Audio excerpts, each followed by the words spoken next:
ये देश हिंदू राष्ट्र के कवर में इस देश को सिर्फ एक ब्राह्मण राष्ट्र, एक ब्राह्मणवादी राष्ट्र बनाना चाहते हैं, क्योंकि इसमें ऐसा भी नहीं है कि सारे ब्राह्मणों को फायदा हो रहा हो।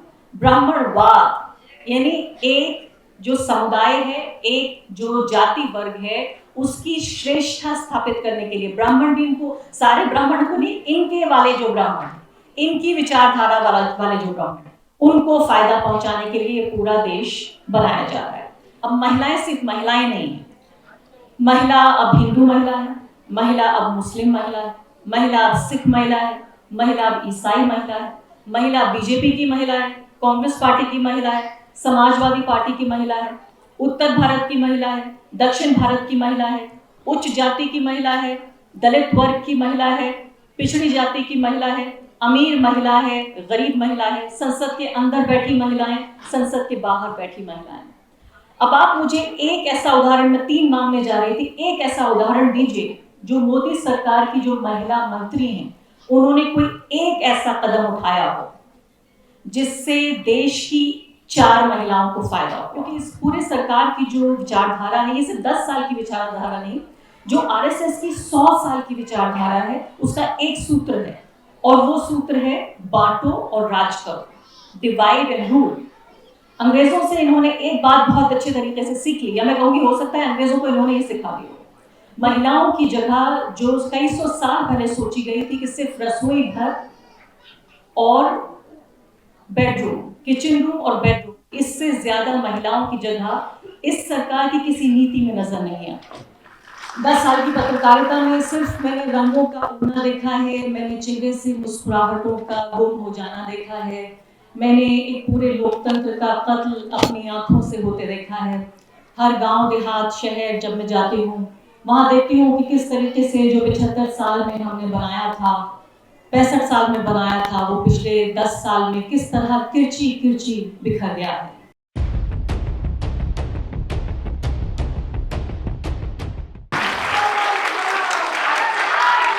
लाल सलाम।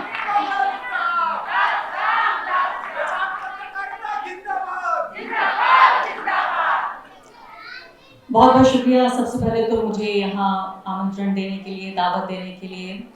यहाँ 1 2 3 4 सितारे नहीं, पूरी गैलेक्सी है। जब मैंने आके यहाँ पे देखा, पूरी कहकशां जिसे उर्दू में कहते हैं, जब तारे बहुत एक साथ जुड़ जाते हैं तो जो बनती है कहकशां, वो यहाँ पर है। अगर मैं बोलने भी नहीं आती तो सुनने जरूर आती। न सिर्फ कि यहाँ बोलने वाले लोग, बोलने वाले तो देखे बहुत, लेकिन आप जैसे सुनने वाले कम देखे हैं मैंने। पिछले लगातार 2 घंटे से आप जिस तरह से दिल दिमाग आंखें लगाकर हम सबको सुन रहे हैं, इससे मेरे जैसे पत्रकार को बहुत हौसला मिलता है। यहाँ सामने मैं देख रही हूँ चमचमाते दमदमाते चेहरे भी हैं। ये फर्क भी होता है, खासकर जब महफिल पुरुषों की हो या महिलाओं की हो। महिलाओं की महफिल में कुछ हो ना हो, एक बात जरूर होती है, रंग बहुत होता है। तो आपने शायराना पूरा माहौल और यहाँ सब रंगीन देखकर एक से एक खूबसूरत कपड़े, मुझे पहले भी किसी ने कहा कि कपड़े में देखने आई हूँ, नेहा ने शायद कहा, तो मैं भी यहाँ देख रही हूँ और इतने सारे रंग देखकर, जो मैंने पिछले 10 साल में इतने रंग नहीं देखे हैं। 10 साल की पत्रकारिता में सिर्फ मैंने रंगों का उड़ना देखा है, मैंने चेहरे से मुस्कुराहटों का गुम हो जाना देखा है, मैंने एक पूरे लोकतंत्र का कत्ल अपनी आंखों से होते देखा है। हर गांव देहात शहर जब मैं जाती हूँ, वहां देखती हूँ कि किस तरीके से जो 75 साल में हमने बनाया था, 65 साल में बनाया था, वो पिछले 10 साल में किस तरह किरची किरची बिखर गया है। और जब महिलाओं के अधिकारों की बात कर रहे होते हैं, तो महिलाओं की जो अधिकारों की बात है वो आइसोलेशन में नहीं की जा सकती। यानी ऐसा नहीं हो सकता कि देश तरक्की कर रहा है और महिलाएं, ऐसा नहीं हो सकता कि महिलाएं तरक्की कर रही हैं और देश नहीं कर रहा। ऐसा नहीं हो सकता कि लोकतंत्र आगे बढ़ रहा है और महिलाएं पीछे हैं। ये भी नहीं हो सकता कि महिलाएं पीछे रह गई और लोकतंत्र आगे बढ़ गया। तो आप ये समझिए कि महिलाओं के जो अधिकार, उनकी आजादी और उनके बराबर की जो जगह है, वो ये वो सरकार है, वो मर्दवादी सरकार है, वो मर्दवादी प्रधानमंत्री हैं जो खुद 56 इंच का है। मैं तो मुझे लेकिन उनका दिल बहुत छोटा है।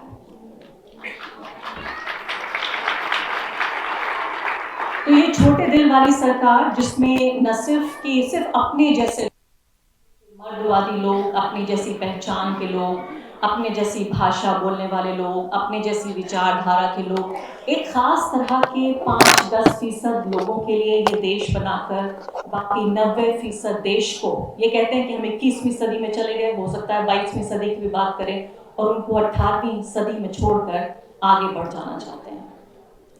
तो महिलाओं की जो सही जगह, जो ये समझते हैं, क्योंकि ये एक ऐसा प्लेटफॉर्म है जो प्रगतिशीलता की बात करता है, ये एक ऐसा प्लेटफॉर्म है ऐप जो बात कर रहा है न सिर्फ कि महिलाओं की, बल्कि प्रगतिशील सोच वाली महिलाओं की।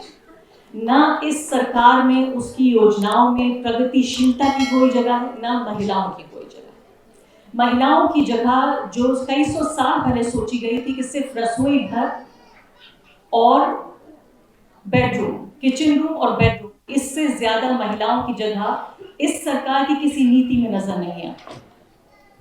इस हद तक नजर नहीं आती कि जब इतना बड़ा कदम उठाया गया कि महिलाओं के लिए हमारी जो विधानसभा और हमारी लोकसभाएं हैं, संसद में और साथ ही विधानसभाओं में, जब अनाउंसमेंट हुआ कि भाई अब 30 साल पुरानी, 33 साल पुरानी इस मांग को बाकायदा पूरा किया जाएगा, सिर्फ और सिर्फ किराए के टट्टू लाकर, किराए की औरतों को लाकर, आप यकीन जानिए इसमें कोई एग्जैजरेशन नहीं है जब मैं ये कह रही हूं आपसे, ये सेलिब्रेशन संसद में नहीं होना था। अगर वाकई महिलाओं की सशक्तिकरण के लिए कानून बनता तो ये जश्न सड़कों पर मनता।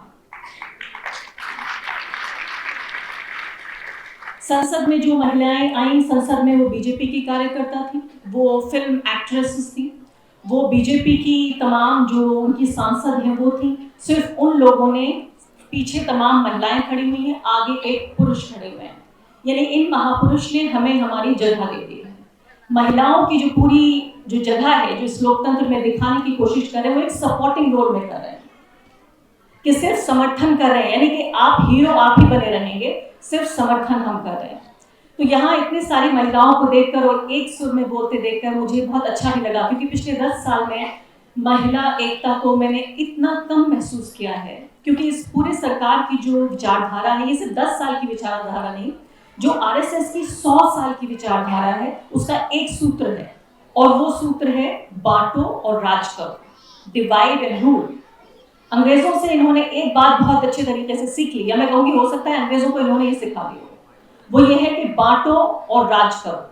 अब महिलाएं सिर्फ महिलाएं नहीं है, महिला अब हिंदू महिला है, महिला अब मुस्लिम महिला है, महिला अब सिख महिला है, महिला अब ईसाई महिला है, महिला बीजेपी की महिला है, कांग्रेस पार्टी की महिला है, समाजवादी पार्टी की महिला है, उत्तर भारत की महिला है, दक्षिण भारत की महिला है, उच्च जाति की महिला है, दलित वर्ग की महिला है, पिछड़ी जाति की महिला है, अमीर महिला है, गरीब महिला है, संसद के अंदर बैठी महिलाएं, संसद के बाहर बैठी महिलाएं। अब आप मुझे एक ऐसा उदाहरण, मैं 3 मांगने जा रही थी, एक ऐसा उदाहरण दीजिए जो मोदी सरकार की जो महिला मंत्री हैं, उन्होंने कोई एक ऐसा कदम उठाया हो जिससे देश की 4 महिलाओं को फायदा हुआ। आप में से किसी को कोई फायदा हुआ इस सरकार से? भाई आप देखिए कि रक्षा मंत्री से लेकर और वित्त मंत्री तक महिलाएं महिला हैं। आज तो सबसे बड़ी बात हो गई, सबसे कमजोर तबके की महिला, यानी ट्राइबल कम्युनिटी से, हमारी आदिवासी समुदाय से एक महिला को राष्ट्रपति बना दिया गया। क्या आपको कोई फायदा हुआ? क्योंकि फर्क इस बात का है कि जब तक वो विचारधारा सर पर रहेगी तब तक इससे कोई फर्क नहीं पड़ता कि प्रधानमंत्री पिछड़े वर्ग के हैं, राष्ट्रपति आदिवासी वर्ग की हैं। जो विचारधारा है वो एक विचारधारा है, वो विचारधारा है भारत के एक समुदाय में एक जाति वर्ग का ये देश बनाया जा रहा है। आपको बार बार ये कहते हैं कि हम हिंदू राष्ट्र बना रहे हैं, मैं कहती हूँ इससे बड़ा कोई झूठ नहीं है। यहाँ जितने लोग बैठे हैं, मुझे लगता है इनमें से 90% से ज्यादा लोग हिंदू समुदाय से आने वाले लोग। क्या ये देश आपके लिए बनाया जा रहा है? आपके लिए बन रहा है देश? आपके लिए ऊपर? ये देश हिंदू राष्ट्र के कवर में इस देश को सिर्फ एक ब्राह्मण राष्ट्र, एक ब्राह्मणवादी राष्ट्र बनाना चाहते हैं। क्योंकि इसमें ऐसा भी नहीं है कि सारे ब्राह्मणों को फायदा हो रहा हो। ब्राह्मणवाद यानी एक जो समुदाय है, एक जो जाति वर्ग है, उसकी श्रेष्ठता स्थापित करने के लिए ब्राह्मण भी, इनको सारे ब्राह्मण को नहीं, इनके वाले जो ब्राह्मण, इनकी विचारधारा वाले जो ब्राह्मण, उनको फायदा पहुंचाने के लिए पूरा देश बनाया जा रहा है। अब यहाँ मैं आती हूँ कि जो 56 इंच की सरकार वाली बात होती है, 56 इंच आपने बहुत सुना होगा कि भाई मर्दवादी सरकार, लेकिन ये मर्दवादी सरकार जो अपनी पूरी राजनीति कर रही है, वो कर रही है औरतों के कंधे पर बैठकर। कैसे? औरतों का इस्तेमाल कर रही है अपनी मर्दवादी, पुरुषवादी, ब्राह्मणवादी राजनीति के लिए। सबसे पहले ये लेकर आए 3 तलाक का कानून। क्या था 3 तलाक का कानून? आप कहेंगे भाई आप तो बड़ी प्रगतिशील महिला हैं, आप ऐसे कैसे कह सकती हैं, आप 3 तलाक के कानून का विरोध कैसे कर सकती हैं? मैं कहती हूँ सबसे पहले तो 3 तलाक को खत्म करने के लिए नरेंद्र मोदी कोर्ट नहीं गए, मुस्लिम महिलाएं कोर्ट गई। ये लड़ाई मुस्लिम महिलाओं की थी, महिलाओं की in general, women in general, Muslim women in particular. उन महिलाओं की लड़ाई थी जो कोर्ट गई थी, कोर्ट से उन्होंने फैसला लिया, दिलवाया। महिलाएं सालों तक कोर्ट में मुकदमा उन्होंने लड़ा और फिर फैसला आया कि भाई ये जो कानून है ये अनकॉन्स्टिट्यूशनल हो चुका है, यानी ये गैर संवैधानिक हो चुका। इसका मतलब कि जब 3 तलाक होगी तो जब वो कानूनी रूप से वैध ही नहीं है तो उसका कोई मतलब ही नहीं है। लेकिन नरेंद्र मोदी जी को इतनी बात पसंद नहीं है, उन्होंने अब ट्रिपल तलाक को क्रिमिनलाइज कर दिया, यानी आपको सजा भी मिलेगी। तो पहले मुस्लिम पुरुष अगर महिला को तलाक देता है तो पहले तो वो तलाक नहीं मानी गई, जब वो तलाक नहीं मानी गई, जब जुर्म हुआ ही नहीं, तो सजा किस बात की? यहां पर मकसद ये नहीं था कि मुस्लिम महिला को इंसाफ दिलाना था, यहां मकसद ये था कि कितने ज्यादा से ज्यादा मुस्लिम मर्दों को जेल भेजा जा सके। एक और तरीका, एक और मैं कहूंगी चतुराई, जिसके जरिए, वैसे तो उनके पास बहुत सारे रीजंस हैं जेल भेजने के लिए, लेकिन एक और तरीका निकाल लिया कि देखिए हम प्रगतिशील लोग हैं। और सबसे हैरानी की बात यह है कि तमाम तरह की रूढ़िवादी, पिछड़ी, जातिवादी, धर्मांधता की तमाम नीतियों के बावजूद ये सरकार ये कहती है कि हम सबसे बड़े लोकतांत्रिक लोग हैं, हम सबसे बड़े महिलावादी लोग हैं, हम सबसे बड़े धर्मनिरपेक्ष लोग हैं। पूरी दुनिया में जाके कहते हैं कि मैं 140 करोड़ लोगों का नेता हूं, क्योंकि बड़ा खराब लगेगा अगर वो ये कहें कि मैं सिर्फ ब्राह्मणों का नेता हूं। फिर पूरी दुनिया में कहां इनकी जो नेतागिरी है वो कैसे स्थापित होगी, जब तक कि हम सबको इस्तेमाल नहीं करेंगे अपनी नेतागिरी के लिए। दूसरी बड़ी बात, अभी आपको लग रहा होगा सिर्फ मुस्लिम महिलाएं इस्तेमाल हो रही हैं, चलिए कोई बात नहीं है, वो इनके एजेंडे के लिए इस्तेमाल हो रही हैं, मर्दवादी राजनीति के लिए। अब बात आती है हिंदू महिलाओं की। उन्होंने कहा कि भाई लव जिहाद पे हम कानून बनाएंगे। आपको पता नहीं मालूम, 1 दर्जन राज्य इस वक्त ऐसे हैं जो एक तरह से या दूसरी तरह से जिन्होंने लव जिहाद के खिलाफ कानून बनाया हुआ है। आधे से कुछ राज्य कम है ऐसे जहां कानून बना हुआ है लव जिहाद के खिलाफ, चाहे आप उसको धर्मांतरण के विरोध में कानून कह लें, चाहे आप कहें कि डीएम की परमिशन लेनी पड़ेगी, एक तरह से या दूसरी तरह से। यानी ये बताना चाहते हैं कि हिंदू महिला का अपना कोई दिमाग आता है, आंखों में सुरमा लगाता है, बाइक पे बैठ के आता है और बाइक जैसे घुमा के लेके जाता है, वो उसका दिल भी साथ में ले जाता है। और मुस्लिम महिला न प्रेम समझती है, हिंदू महिला न प्रेम समझती है, न नफरत समझती है, न वो चाल समझती है, लिखी है, न उसे जीवन का कोई तजुर्बा है। ऐसा लगता है कि हिंदू में कोई खास फर्क नहीं। तो अब पहले मुस्लिम महिला को इस्तेमाल किया अपने एजेंडे के लिए, फिर हिंदू महिला को इस्तेमाल किया अपने एजेंडे के लिए। दोनों एजेंडा महिलाओं की भलाई के लिए नहीं था, न वो मुस्लिम महिलाओं की भलाई के लिए था, न ये हिंदू महिलाओं की भलाई के लिए है। सिर्फ मर्दवादी मानसिकता को और ज्यादा गाढ़ा करने के लिए कि महिला अपने साथी का चयन कैसे करेगी, ये सरकार तय करेगी कि महिला, हिंदू महिला अपने साथी का चयन कैसा करे। वही बात कि देखिए आप महिला हैं, जिस धर्म से आती हैं वहीं शादी कीजिए, जिस जाति से आती हैं वहीं शादी कीजिए। शिवा ने बहुत अच्छी बात कही और मैंने उससे पहले इस बारे में सोचा नहीं था कि कैसे जाति को भी हो सकता था। ये जो इंटर रिलीजियस मैरिज है, उसका उसका स्कोप भी खत्म कर दिया गया कि चलिए आप एक धर्म में थे, दूसरे धर्म में चले गए, अब जाति की बाउंड्री टूट गई, जब धर्म चला गया तो जाति भी मेरे ख्याल से भूल गई होगी, शायद ऐसा कम होता है, तो वो भी स्कोप खत्म कर दिया गया।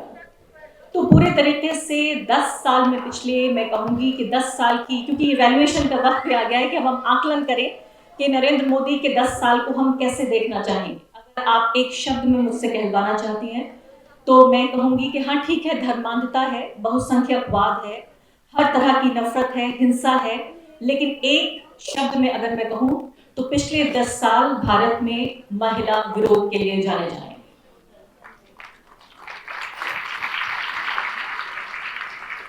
एक दौर होता था जब मैं एनडीटीवी में काम किया करती थी और मैं जिस रोज नई जैकेट पहन लिया करती थी, बहुत सारी जो पत्रकारिता छात्र छात्राएं होती थी वो ईमेल करके मुझसे कहती थी कि आपका जैकेट का रंग बहुत पसंद आया, आपके मुझे बोलने का अंदाज बहुत पसंद है, कोई कहती थी आपका हेयर स्टाइल मुझे पसंद है, कोई कहती थी आपकी जैसी मैं पत्रकार बनना चाहती हूँ, 10-12 साल पुरानी बात है, और कहती थी कि मुझ में एक तरह का आदर्श वो देखती हैं। आज वो महिलाएं, वो जो लड़कियां होती थी, जो स्टूडेंट होती थी, आज वो अलग अलग चैनलों में काम कर रही हैं, वो रिपोर्टर हैं और एंकर हैं, और मेरे ट्वीट को ट्वीट करते हुए कहती हैं कि चुप रहो तुम आतंकवादी हो।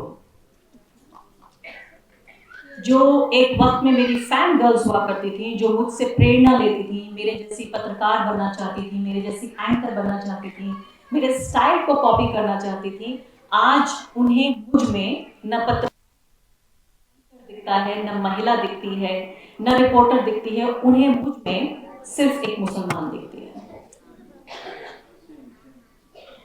इस तरीके से महिला एकता को तोड़ा गया हर बरादरी में। अब आप ये देखिए, इनको महिलाएं ऐसी चाहिए जो महिला विरोधी हो, इनको मुस्लिम ऐसे चाहिए, मुस्लिम नेता ऐसे चाहिए जो मुस्लिम विरोधी हो, इनको दलित नेता ऐसे चाहिए जो दलित विरोधी हो, इनको किसान नेता ऐसे चाहिए जो किसान विरोधी हो, इनको आदिवासी नेता ऐसे चाहिए जो आदिवासी विरोधी हो।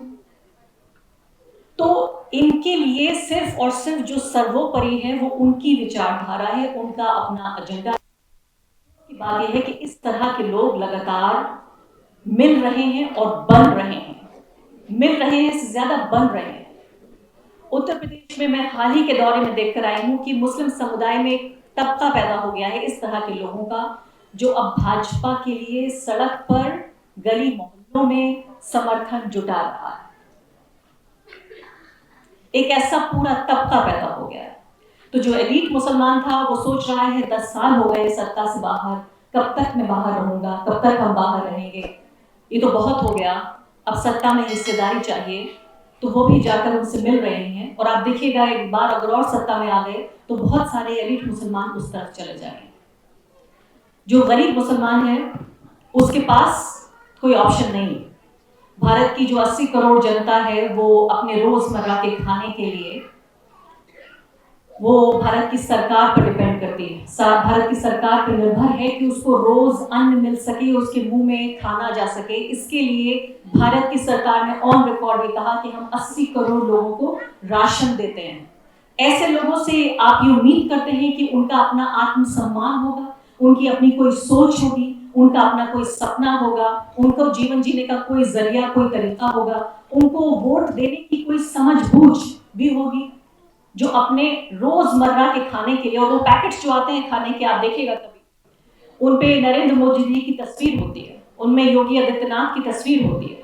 तो बहुत सारी महिलाएं हमारे गांव देहात में ये समझने लगी हैं कि हमारे लिए जो रोजी रोटी का साधन है वो पति होते थे पहले, पिता होते थे पहले, बेटा भाई होता था, अब मोदी जी हमारे घर में अनाज ला रहे हैं।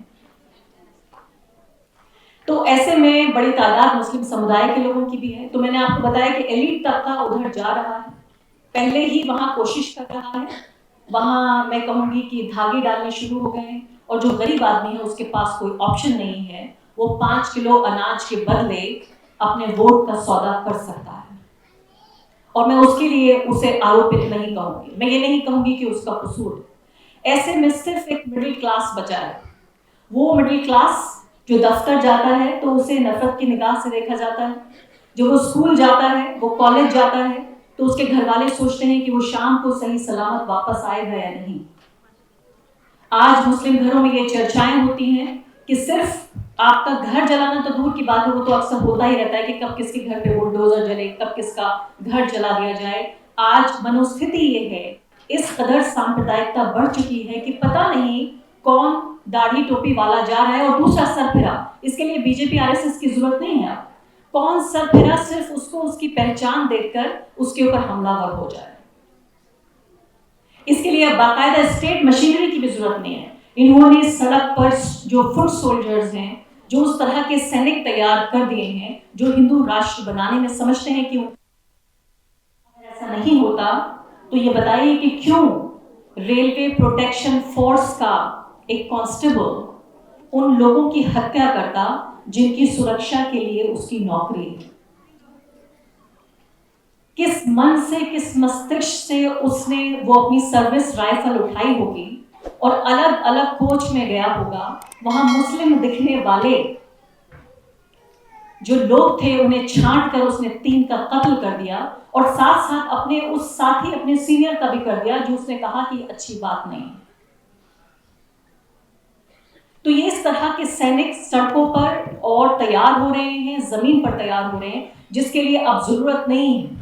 लोग पूछते हैं कि ये बताइए कि आरएसएस की विचारधारा कहां तक ये पेवस्त हो गई है। मैं कहती हूँ कि वो लोग जो आज आरएसएस की विचारधारा में यकीन रखते हैं, उनको पता भी नहीं है कि आरएसएस क्या चीज है या विचारधारा क्या चीज है। उनको सिर्फ एक सोच ने, उस कीड़े ने काट लिया है जिससे उनकी समझ में आ गया उनको आरएसएस की भी जरूरत नहीं है। आज वो दौर है कि अभी मैं वोटर का जिक्र कर रही हूँ, मैं नेता का जिक्र कर लेती हूँ। दानिश अली का किस्सा सुना होगा आपने। न सिर्फ कि मुस्लिम समाज में वोटर की कोई हैसियत नहीं है, नेता की भी सिर्फ इतनी हैसियत है कि उसके साथ का नेता, यानी मुझे, मेरे पत्रकार सहयोगी, मेरे ही समुदाय की, मेरी जो सबसे बड़ी मैं अपनी पहचान समझती हूँ, हर एक पहचान से अलग वो है मेरी पेशे की पहचान, कि मेरी सबसे बड़ी बरादरी, सबसे प्रोमिनेंट जो मेरी आइडेंटिटी है वो ये कि मैं एक पत्रकार हूँ। उसके बाद मैं महिला हूँ, मैं मुसलमान हूँ, मैं उत्तर प्रदेश से हूँ, मैं कुछ भी हो सकती हूँ, लेकिन सबसे पहले मैं ये समझती हूँ कि मेरी पहली पहचान है कि मैं एक पत्रकार हूँ। जिस शिद्दत के साथ पिछले 20-22 सालों से मैंने इस पेशे को जिया है, सिर्फ किया नहीं है बल्कि जिया है। आज जिस तरह से मेरी ही सहयोगी महिला पत्रकार मुझे आतंकवादी कहती हैं ट्विटर पर, इसी तरीके से दानिश अली को उनके ही सांसद सहयोगियों ने संसद में आतंकवादी कहते। तो आज जो पूरे 10 साल की जो ये कोशिश है और 100 साल की आरएसएस की कोशिश और 10 साल की बीजेपी की कोशिश है, अंग्रेजी में एक शब्द होता है कल्मिनेशन, यानी उसका रंग दिखने लगा है, उसका नतीजा अब दिख रहा है कि 10 साल की जो नफरत है अब वो सड़कों पर आ गई है। न किसी बीजेपी की जरूरत है, न किसी आरएसएस की जरूरत है। एक किसान दूसरे किसान का दुश्मन, मजदूर दूसरे मजदूर का दुश्मन, पत्रकार दूसरे पत्रकार का दुश्मन, नेता दूसरे नेता का दुश्मन। न्यूज रूम्स में देखिए आप किस तरह के हालात हो रहे हैं। अब आप कहेंगे कि बड़ी तो बड़ी खुशी की बात है, मीडिया में हम अक्सर जिक्र करते हैं कि मीडिया में महिलाओं की जो उपस्थिति है वो बहुत अच्छी है। मैंने तो इस तरह के न्यूज रूम्स में भी काम किया जहां हर डिपार्टमेंट की जो चीफ थी वो महिला थी। एनडीटीवी एक ऐसा ऑर्गेनाइजेशन था जहां हर डिपार्टमेंट में जो उस डिपार्टमेंट को हेड करती थी वो महिला थी। लेकिन उस दौर से इस दौर में भी देखा है कि आज भी आप प्राइम टाइम में जब टीवी खोलती है तो आप ज्यादातर किसको देखती हैं? महिलाओं को देखती हैं सूट बूट पहने हुए, आस्तीन वास्तीन चढ़ाकर तमाम महिलाएं। तो आप कहेंगी तो बहुत अच्छी बात है, लेकिन वो महिलाएं इस तरह की महिलाएं हैं कि उनका शरीर दिखता है महिला जैसा, लेकिन उनकी जो सोच है वो पुरुषवादी है।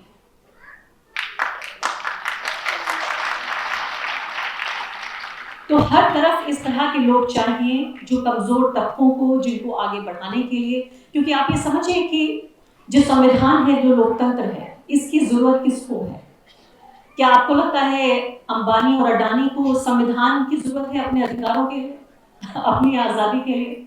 नरेंद्र मोदी जी, अमित शाह या उनकी पूरी कैबिनेट या उनके सांसद या उनके नेता, तमाम अमीरों को, तमाम जमींदारों को, तमाम लोग जो कि शहरों में इस पूरा जो कैपिटलिज्म है उसका फायदा उठा रहे हैं, क्या उन सबको जरूरत है संविधान की? संविधान की जरूरत है इस देश के सबसे कमजोर नागरिक।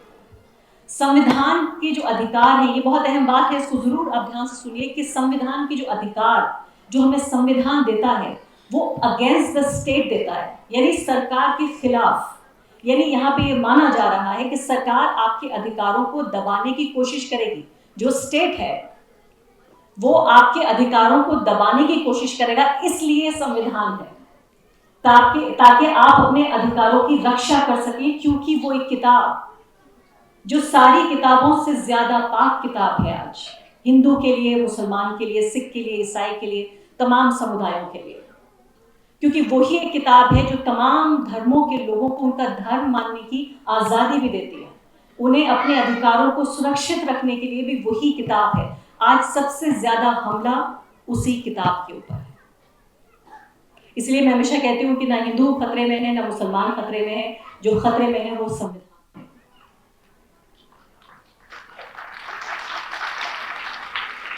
बिना संविधान की हत्या किए ना ये हिंदू की हत्या कर सकते हैं, ना मुसलमान की हत्या कर सकते हैं, ना और नॉर्थ ईस्ट में हमारी बहन को नंगा घुमा सकते हैं, ना नूह में लोगों के घर तबाह कर सकते हैं, ना फिर संसद में यहाँ दानिश अली को गाली दे सकते हैं। ये सब कुछ सिर्फ और सिर्फ संविधान पर वार है। बहुत बहुत शुक्रिया आपका मुझे सुनने के लिए। यहाँ पर आपके अगर कोई सवाल होंगे इसका भी मुझे जवाब दीजिए।